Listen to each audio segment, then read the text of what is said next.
You were a Paralympian but not an Olympian at that stage. So had you set yourself to do both? Since I was 8 years old and knew that table tennis was played in Olympics, that was always the original goal. See if she can take it up to Melissa Tapper. She's played some brilliant table tennis. Wouldn't you be nervous?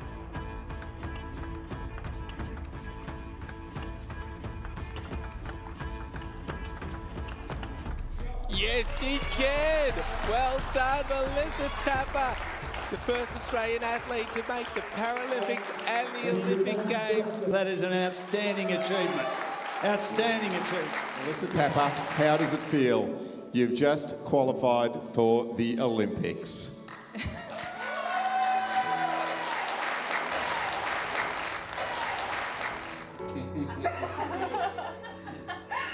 I still remember very, very vividly that feeling, and even though I was stoked and super happy, it was more just like a relief.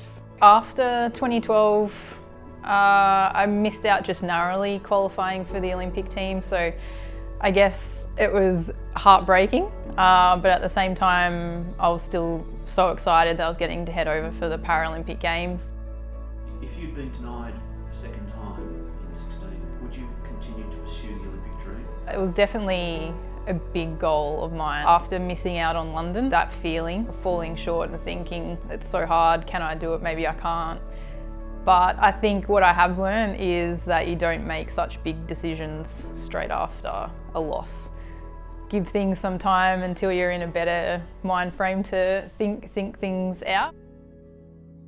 I'm grateful for the Paralympics because that sort of re-sparked a lot of life into my table tennis. It gave me a lot of confidence in winning and preparing and competing internationally. Yeah, that then reflected and helped me in my able-bodied competitions as well. You are a history maker, the first Aussie to represent the country at both an Olympics and Paralympic Games.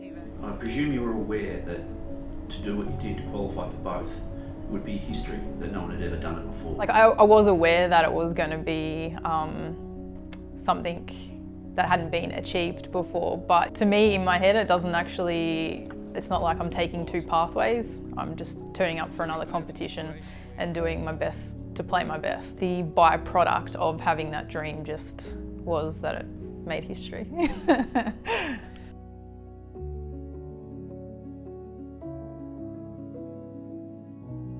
It kind of does attach itself and be a big part of who I am, but I hope that by the time when I'm finished competing that it's not the only thing, I guess, that I'm remembered by. The energy and everything that I kind of bring to the sport, and I guess the way I make people feel, I hope that's hopefully more what I'm remembered by.